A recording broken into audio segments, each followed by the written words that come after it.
Operation అంటే ఆపరేషనే. కానీ భయం మేబీ కొంచెం తగ్గించడానికి ఇలాంటి కొత్త టెక్నాలజీలు, ఇన్వెన్షన్‌లు వచ్చాయేమో అని అనిపిస్తూ ఉంటుంది. But anyways it's an operation కాబట్టి ఆ భయం గూడా క్యారీ అవుతుంది. చెప్తున్నారు గదా! ఒకప్పుడు ఓపెన్ సర్జరీ చేసేవారు. దాని తర్వాత ఎక్కడైతే మనం టార్గెట్ ఓరియెంటెడ్‌గా జేస్తామో అదే లాప్రోస్కోపిక్ మొత్తం అంతా కట్ చేయక్కర్లేదు. చిన్న రంధ్రం చేసి అందులోంచి సర్జరీ చేయొచ్చు. ఇది చాలా పేషెంట్ ఫ్రెండ్లీ అని అన్నారు. ఇప్పుడిప్పుడు లేటెస్ట్‌గా రోబోటిక్ సర్జరీస్ అని వింటున్నాం. So, basically a surgery better? ఒక డాక్టర్ దగ్గరికి పేషెంట్ ఎళ్తే సర్జరీ అన్న భయం ఉన్న వ్యక్తికి ఓపెన్ సర్జరీ చేయాలా? రోబోటిక్ చేయాలా? లాప్రోస్కోపిక్ బెటరా? అన్న విషయం గురించి ఇది నాకు తెలిసి సర్జరీకి అటెండ్ అవుతున్న ప్రతి ఒక్కళ్ళకి ఉండే ఆ భయానికి సంబంధించినటువంటి ఒక వీడియో అనుకుంటున్నాను. So, let us talk about this. A surgery better? ప్రతిదానికి మనకి 3 ఆప్షన్స్ ఉంటాయా? ఇంకా ఎన్ని ఆప్షన్స్ ఉంటాయో? మనతో మాట్లాడడానికి డాక్టర్ రవికాంత్ గారు ఉన్నారు. ఆయనతో కనెక్ట్ అవుదాం. సార్ నమస్తే. నమస్తే. సార్ ఓపెన్ సర్జరీ కన్నా లాప్రోస్కోపిక్ అన్నారు. లాప్రోస్కోపిక్ కన్నా ఇప్పుడు రోబోటిక్ అంటున్నారు. ఎక్కడో విన్నాను సార్, ఎక్కడో డాక్టర్ లండన్‌లోనో, అమెరికాలో ఉంటారంట. సిస్టమ్‌లో యాక్ట్ చేస్తూ ఉంటే ఇక్కడున్న పేషెంట్ మీద అది వర్క్ అవుతుందంట. సో, ఒక డాక్టర్‌ని నమ్మొచ్చు. నమ్మకం ఉంటుంది 100%. కానీ ఎంత రేంజ్‌లో ఏది బెటర్ అన్నది ఎలా చెప్తారు మీరు? అంటే ఇప్పుడు చాలామంది పేషెంట్స్ సార్ గర్భసంచి ఆపరేషన్ చేయాలని అన్నారు, హిస్టెక్టమీ చేయాలని అన్నారు. కాకపోతే లాప్రోస్కోపీ చేస్తే మొత్తం తీసేయకుండా ఎక్కడో ఒక చోట కొన్ని మిగిలిపోతాయి. అందుకని ఓపెన్ చేసి కంప్లీట్గా క్లియర్ చేసుకుంటే బాగుండు అని ఒక డాక్టర్ గారు చెప్పారండి. మరి మీరేమో లాప్రోస్కోపీ చెప్తున్నారు. మరి ఏది నమ్మాలి, ఏది కరెక్ట్ అని అంటున్నారు.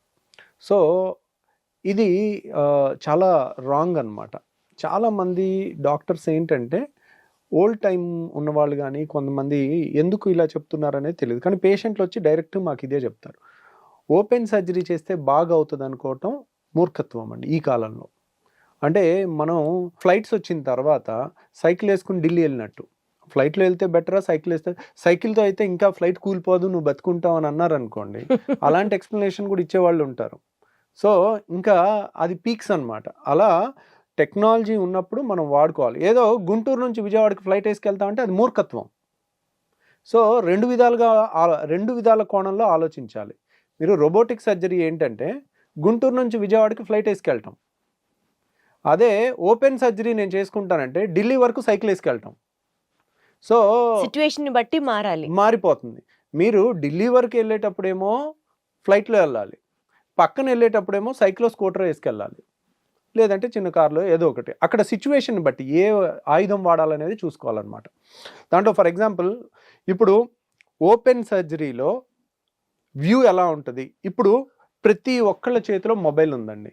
ఇప్పుడున్న మొబైల్స్ ఎంత పవర్ఫుల్ అంటే 1990s 2000 2015 అంటే మనకి ఒకప్పుడు ఒక సినిమా తీసే హయ్యెస్ట్ కెమెరాస్ ఉంటాయి చూడండి 1990sలో, వాటికన్నా పవర్ఫుల్ ఇదే కెమెరా, ఇదే ఫోన్ ఆ కాలంలో ఉంటే మొత్తం ఫోన్లోనే సినిమా తీసేసేయచ్చు. అంత పవర్ఫుల్ కెమెరాలు ప్రతి ఒక్కళ్ళ చేతిలో ఉన్నాయి, అప్పుడు లేవు. అదే ఒక ఆపరేషన్ చేసే కెమెరా 50 లక్షల కెమెరా ఇంత చిన్న హోల్లోంచి వెళ్ళి ఇంత పెద్ద స్క్రీన్ మీద కనపడే వ్యూ పొట్టగోసి ఇట్లా తొంగి చూసినా కనపడదు. ఎలా కనపడుతుంది? లైట్ ఫోకస్ వేయాలి. లైట్ ఫోకస్ వేస్తే మన తల వెనకాల నుంచి వేస్తాం, మన తల అడ్డు వస్తుంది నీడ, సరి కనపడదు. అసలు లోపలికి వెళ్ళి అదొక నరకం అనమాట. దాంట్లో చాలామంది అనుకునేది ఏంటంటే ఓపెన్ చేస్తే బాగా అవుతుంది అనుకోవటం మూర్ఖత్వం. సో అసలు అది మర్చిపోండి. అసలు చిన్న హోల్ వేసి పెద్ద స్క్రీన్ మీద వెంట్రుక కన్నా సన్నగున్న రక్తనాళాలు కూడా కనపడతాయి. నేను ఆ వీడియోలు మీకు అన్ని చూపించాను ఆల్రెడీ, నా దాంట్లో ఛానల్లో ఉన్నాయి. నేను లింక్ డిస్క్రిప్షన్లో ఇస్తాను. ఆ సర్జరీ వీడియోలు చూడండి ఎంత అద్భుతంగా కనపడతాయి అనేది. ఆ వ్యూ అనేది రాదు. ఈ కెమెరాస్ ఇప్పుడు చూడాలంటే మన కళ్ళను కన్నా కూడా ఇప్పుడున్న కెమెరాలే ఇంకా అద్భుతంగా చూపిస్తుంటాయి. కాబట్టి వ్యూ కానీ టెక్నాలజీ వైజ్ కానీ ఓపెన్ సర్జరీ ఇక్కడ ఉంటే లాప్రోస్కోపీ సర్జరీ ఇక్కడ ఉంది. రోబోటిక్ సర్జరీ ఎక్కడుంది అంటే దాని పక్కన ఒక్క మెట్టు ఎక్కువ ఉంది. ఆ ఒక్క మెట్టు కూడా ఎందుకు ఎక్కువ ఉంది అంటే సపోజ్ ఇప్పుడు టెక్నాలజీ వచ్చింది కానీ దానికి ఇప్పుడు 50,000 అయ్యే ఆపరేషన్ని 5 లక్షలు పెట్టి రోబోటిక్ చేసుకునే అంత బేరం వెళ్ళక్కర్లేదు. ప్లస్ చాలామంది ఏంటంటే పసరసంచి ఆపరేషన్కి వెళ్తారు. నేను రోబోటిక్ చేయించుకొచ్చానండి, నేను 5 నిమిషాల్లో లాప్రోస్కోపీలో చేస్తాను. రోబోట్ దానికి పెట్టడానికే 15 గంట 20 నిమిషాలు పట్టుద్ది. అంటే దట్ ఈజ్ అనెథికల్. యాక్చువల్గా చేయకూడదు. రూల్ ప్రకారం మాట్లాడితే 15 గంటలు అయ్యే ఆపరేషన్కి నువ్వు రోబోటిక్ చేయటం నాట్ రైట్ థింగ్. అదే ఒక క్యాన్సర్ ఆపరేషన్ ఉంది, 6 గంటల నుంచి 8 గంటలు పట్టుద్ది. అప్పుడు రోబోటిక్ చేస్తే that is useful for the Sensible. Patient right. And useful for the doctor. వాళ్ళ నొప్పులు, భుజాల నొప్పులు రాకుండా కొంచెం మధ్య మధ్యలో రిలాక్స్ అవుతా కూర్చుని దూరం కూర్చుని చేయొచ్చు. లేదంటే సపోజ్ పలానా డాక్టరే చెయ్యాలి కానీ ఆయన వేరే ఊర్లో ఉన్నారు, అలాంటి దానికి వాడుకోవచ్చు. ఇప్పుడు నేను విజయవాడలో ఉన్నాను, హైదరాబాద్లో ఒక పేషెంట్ నాకు రవికాంత్ గారు ఆపరేషన్లో ఉండాలి, ఆయన స్కిల్ నాకు ఉపయోగపడాలి అని అనుకున్నప్పుడు ఆయన బాగా చేస్తారు కదా అన్నప్పుడు మనం ఇక్కడ రోబోట్ని ఇక్కడ ఉండి ఆపరేట్ చేయొచ్చు. Okay okay okay. కానీ అక్కడ ఇంకో బేస్ సర్జన్ ఉండాలి, మంచి సర్జన్ అక్కడ కూడా ఉండాలి. ఇన్ కేస్ ఆఫ్ ఉండాలంటారు. ఎమర్జెన్సీ ఏదన్నా వచ్చినా కానీ ఏదన్నా ఆల్టర్నేట్ చేయాలన్నా ఉండేవాళ్ళు బ్యాకప్ అలా ఉండాలి. అంటే కేవలం ఒక రిమోట్ ఏరియాలో డాక్టర్ ఉండి సర్జరీ అయిపోతుంది అని అంటే కాదు. అంటే 99% అవుతుంది, ఓకే. 1% అన్టువర్డ్ థింగ్స్ జరిగినప్పుడు నేను అక్కడ ఉండను కదా. ఏదన్నా ప్రాబ్లం వచ్చింది అనుకోండి, ఒక బ్యాకప్ అక్కడ ఉండాలి. స్పేర్ ఉండాలి. Hmm. సో కానీ కొంతమందికి అలా ఉంటుంది, మనకి ఈ డాక్టరే అలాంటి దానికి ఉపయోగించుకోవచ్చు. కానీ ఇంకా మిగిలిన దానికైతే ఇంకా రోబోటిక్ ఉంది, ఫ్యూచర్లో వస్తుంది. ఒక 10 ఏళ్ల తర్వాత 5 ఏళ్ళు. ఇప్పుడు ఎందుకు నేను రోబోటిక్ని ఎక్కువ సపోర్ట్ చేయట్లేదంటే robotic equipment is very costly now. Okay. అంత కాస్ట్లీది పెట్టుకుని వాళ్ళు ఇంకా సబ్ స్టాండర్డ్ థింగ్ చేసుకుని వస్తున్నారు, డబ్బులు ఎక్కువ కొట్టించుకుని వస్తున్నారు. అంటే ఏంటి, మీరు ఎక్కువ డబ్బులు ఇచ్చి 5 నిమిషాలు ఆపరేషన్ 20 నిమిషాలు పెట్టుకుని రిస్క్ పడి వస్తున్నారు. అది తప్పు. కాబట్టి అంటే basically you are not against for robotic, కానీ ఆ సిచ్యువేషన్ ని బట్టి ఎగ్జాక్ట్లీ 6 గంటల ఆపరేషను ఫార్ రియాలిటీలో ఇప్పుడు ఒక దూరంగా ఉన్నాము, ఇంకో 10 ఏళ్లలో సిచ్యువేషన్ వస్తుంది, నా దగ్గర రోబో ఉంటే అన్ని చోట్ల రోబోస్ వచ్చేస్తాయి.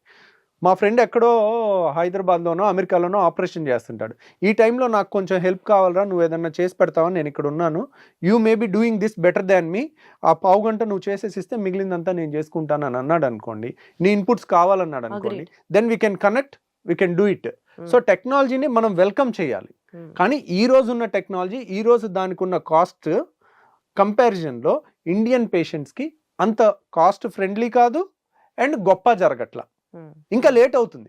ఇప్పుడు రోబోటిక్ అందరు నేర్చుకునే స్టేజ్లో ఉన్నారు. ఎగ్జాక్ట్లీ. కాబట్టి నేర్చుకుంటూ ఎక్కువ టైం చేస్తే పేషెంట్కి మత్తు ఎక్కువ ఇస్తే ఎక్కువ రిస్క్ పెట్టిన వాళ్ళం అవుతాం. సో కాబట్టి ఆ విధంగా చూసుకుంటే చాలా తెలివిగా జాగ్రత్తగా నిర్ణయం తీసుకోవాలండి. ప్రతిదానికి నేను రోబోట్లో చేయించుకొచ్చాను కాలర్ ఎగరేస్తాడు, చెప్పుకోవడం కాదు, అది తప్పు.